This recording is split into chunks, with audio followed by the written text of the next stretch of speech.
Muy buenas noches y bienvenidos a Signo Pesos, la economía al alcance de su pantalla. Estos son los temas claves de hoy.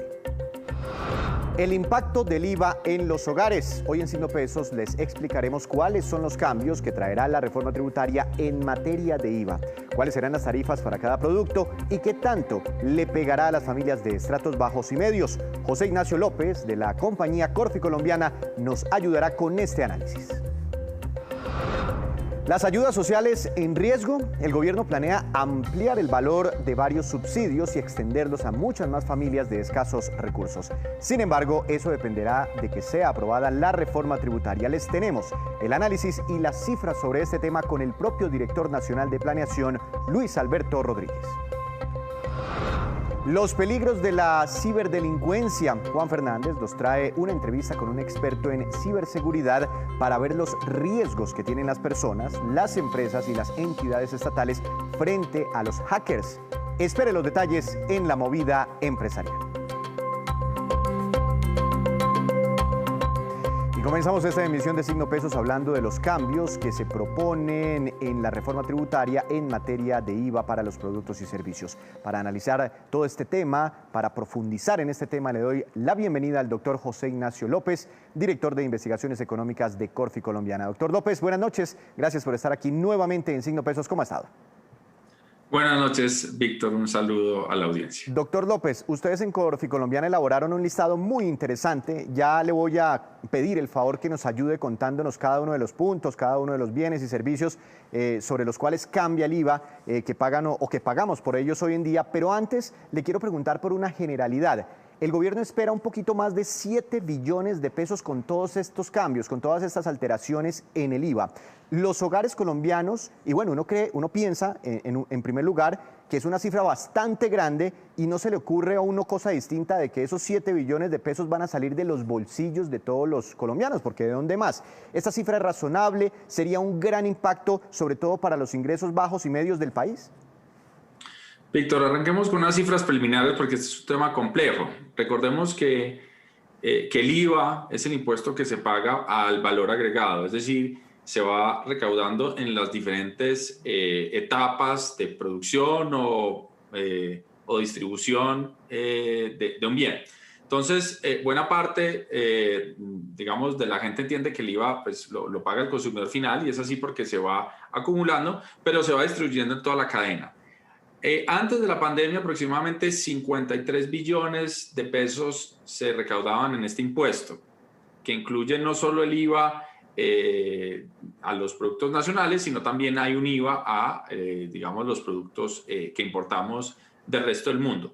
El gobierno está en esta propuesta esperando un recaudo de 7,3 billones de pesos. Eso implicaría que tendríamos un recaudo adicional del 12% en ese impuesto, y buena parte de ese recaudo, aproximadamente unos 3,6 billones de esos 7 y pico que espera el gobierno, vendrían por una reclasificación de los bienes en ese impuesto. Entonces, recordemos que hay unos bienes que son exentos del IVA. Eso significa que digamos, un bien que sea exento en esa etapa no paga IVA, pero recibe devoluciones del IVA pagado en sus insumos. Esta es una categoría. Otra categoría es los bienes excluidos. Los bienes excluidos son aquellos que tampoco está grabado el IVA digamos, en su etapa de producción o comercialización, pero tampoco tiene derecho a la devolución del IVA que está ya inmerso en el costo de sus insumos. Entonces, buena parte del recaudo que está esperando el gobierno viene de una reclasificación donde algunos bienes que hoy en día están exentos, es decir, no son gravados, pero reciben descuentos del IVA, pasarían a esta categoría de excluidos.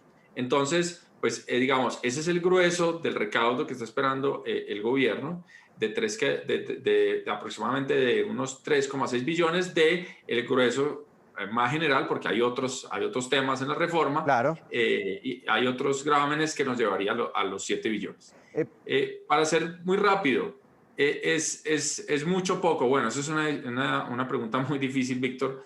En general, sabemos que Colombia pues tiene una cantidad de, digamos, de exenciones importantes. Se está tratando de mover hacia un esquema donde más impuestos paguen.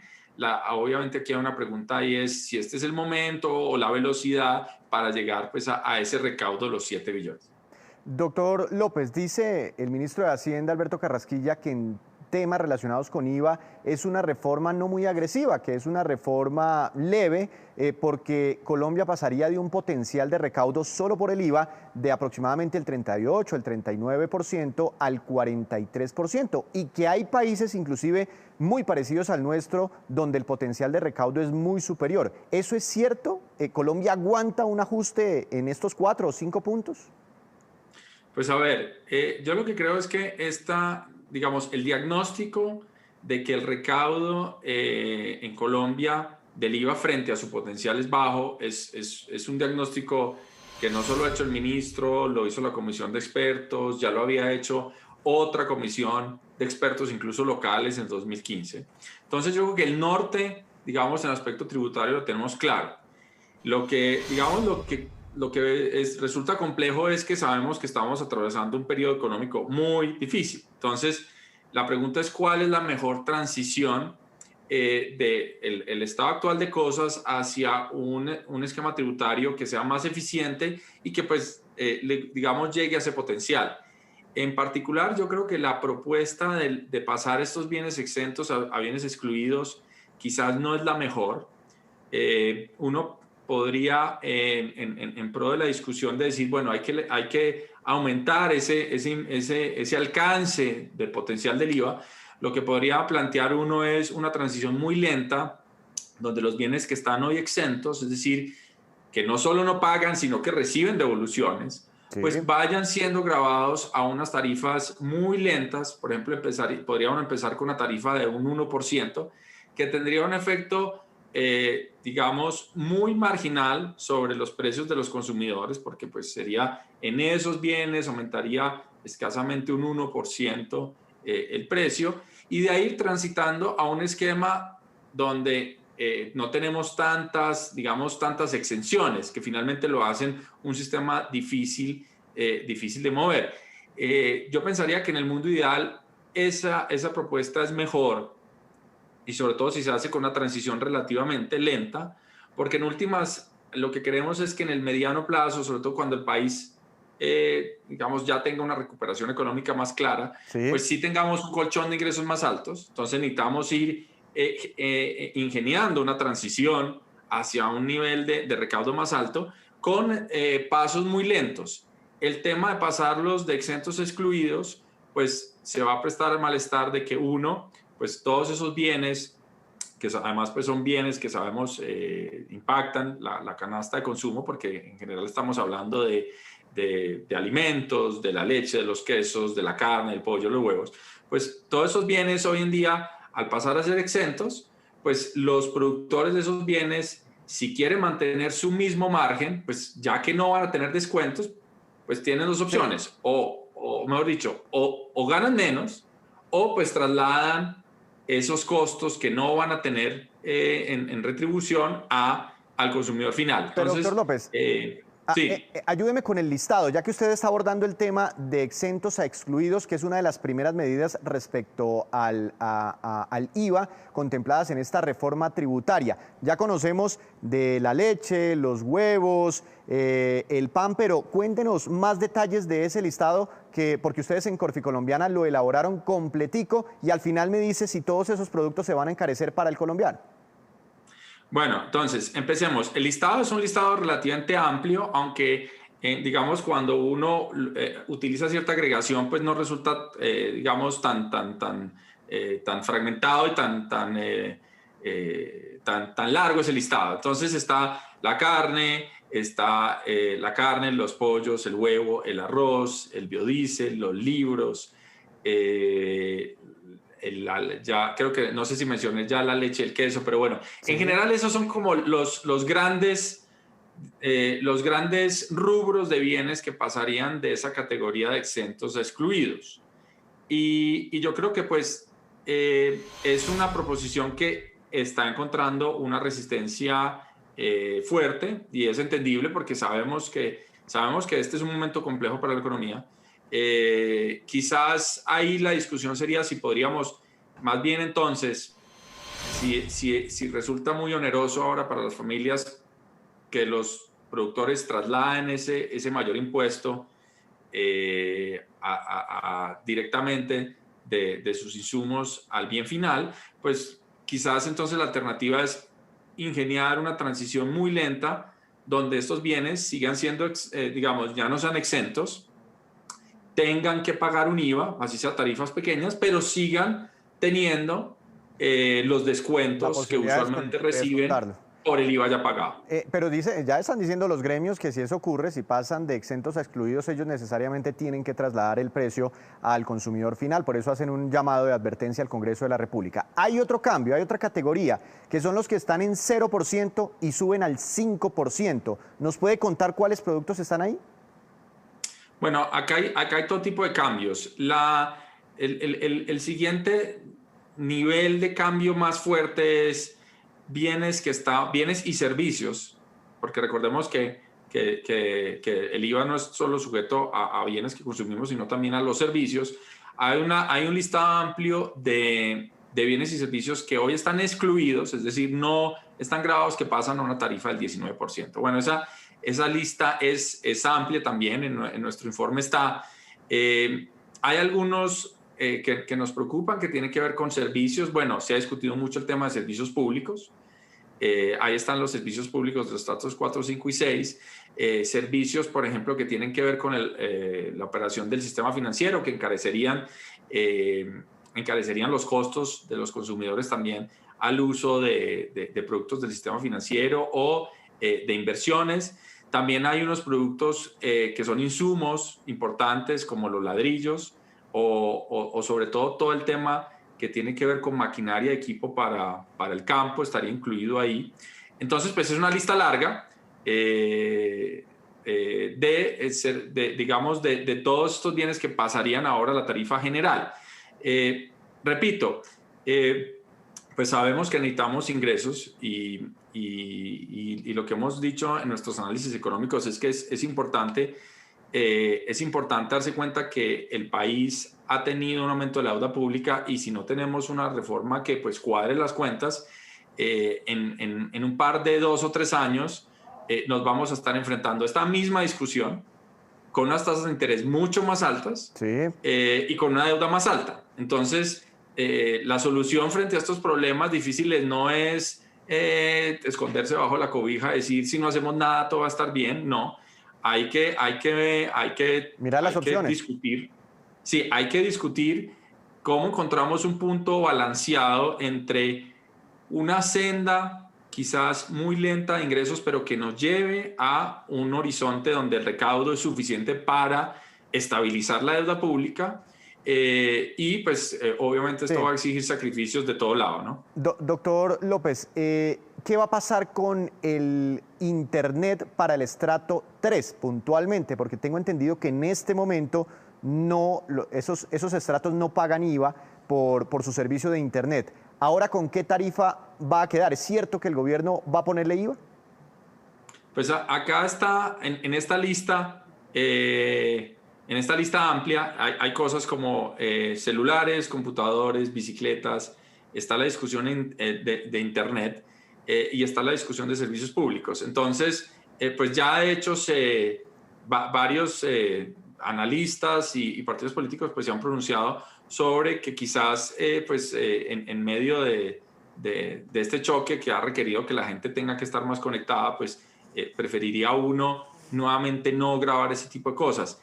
Lo que sí es cierto, Víctor, es que en últimas siempre habrá una buena razón para que un producto pues no pague impuestos. A nadie le gusta pagar impuestos, pero pues necesitamos de pronto, insisto, en un plan que no afecte el bolsillo ya, pero que gradualmente pues sí nos vaya a aumentar el recaudo, y que haga que pues no entremos en un juego de mirar qué bienes nos gustan y qué bienes no nos gustan, porque termina siendo un juego muy arbitrario que termina generando unas ineficiencias, no solo en el recaudo, sino de distorsiones económicas que realmente pues, no son justificadas.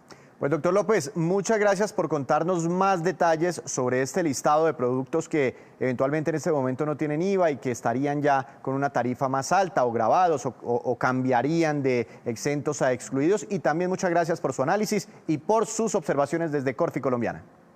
Muchas gracias, Víctor, y hasta una próxima ocasión. Una feliz noche. Seguiremos esta semana dialogando con más especialistas sobre otros temas de la reforma tributaria. Hacemos nuestra primera pausa, pero cuando regresemos espere cómo va la creación de empresas este año en Colombia. En segundos, las cifras desde Confecámaras. Ya regresamos.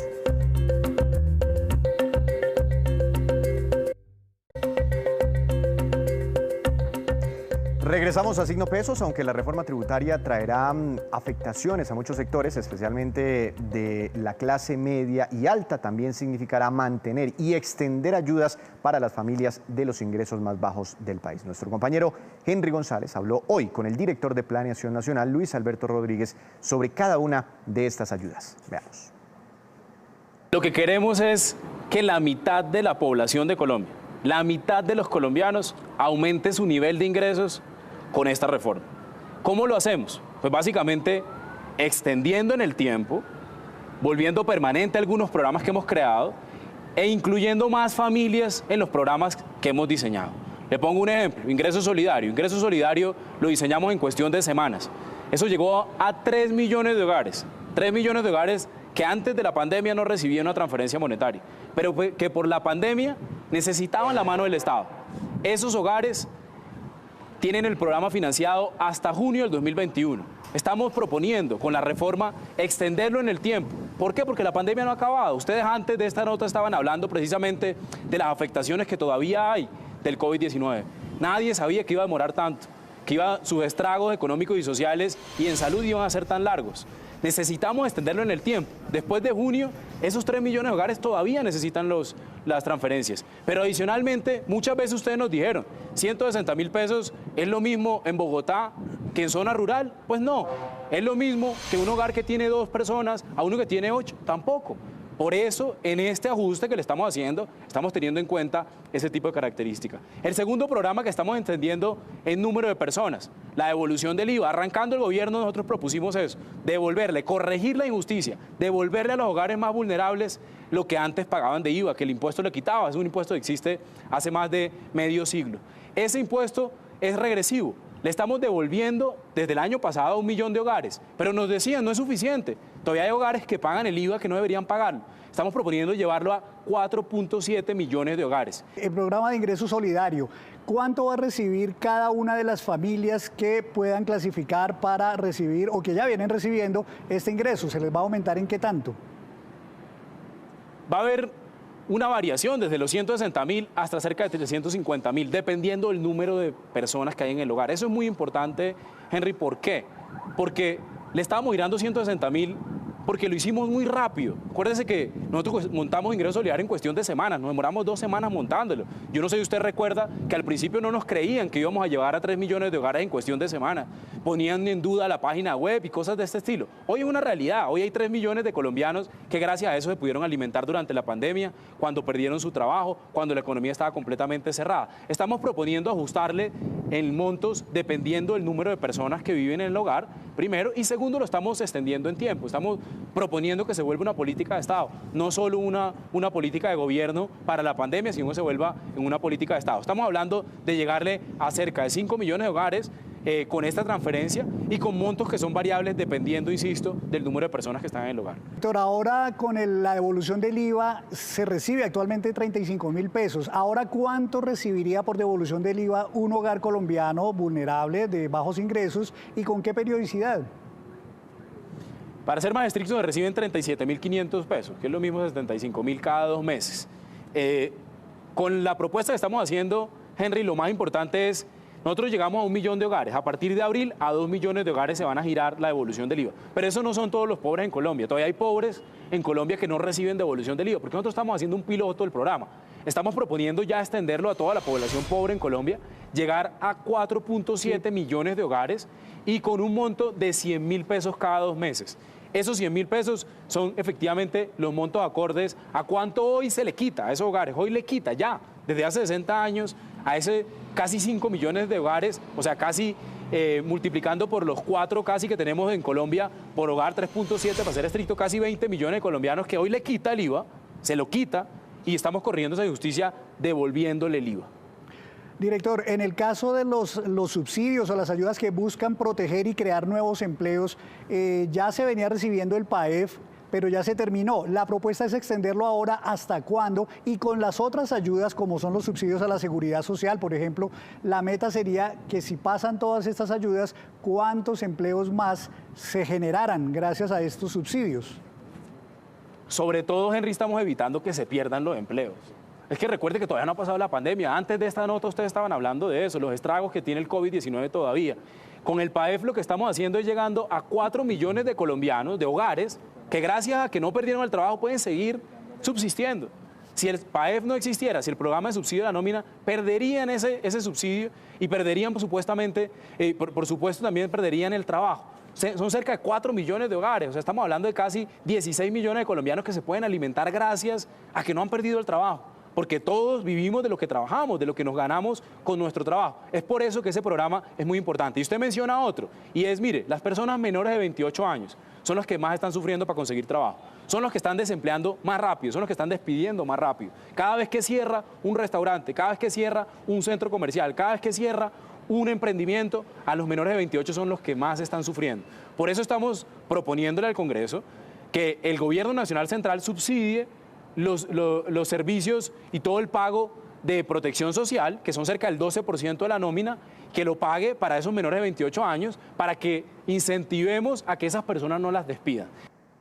Este es el paquete social de la reforma tributaria. Hacemos otra breve pausa, pero ya les contaremos cómo están las cifras de consumo de carnes en el mundo y también aquí en Colombia. Ya regresamos a Signo Pesos.